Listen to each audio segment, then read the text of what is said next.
Sağ ol.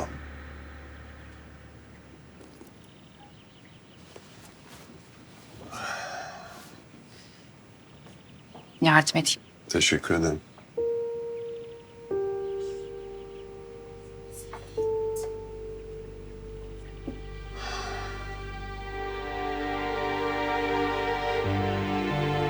Geçmiş olsun diyor.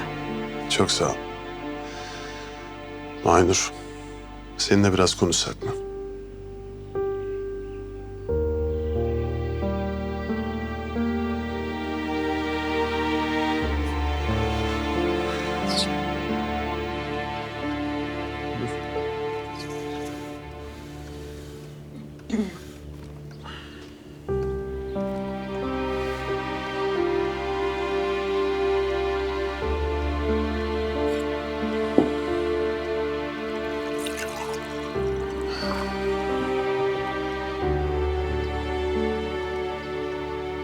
Olanları yeni öğrendik Mahinur.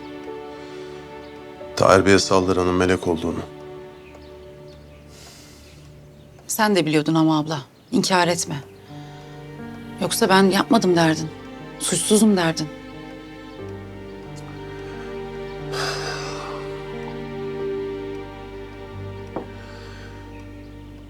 Ne diyeceğimi tam olarak bilemiyorum. Kolay bir yolu da yok. Özür dilerim Mahinur. Kardeşimi kurtarma isteğim o kadar yoğundu ki. Melek için o kadar çok korkuyordum ki önün arkasını iyi irdeleyemedim. Sen yaptın, kabul ettik. Seni suçlu saydık.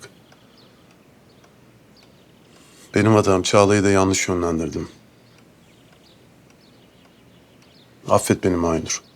Hakkını helal et.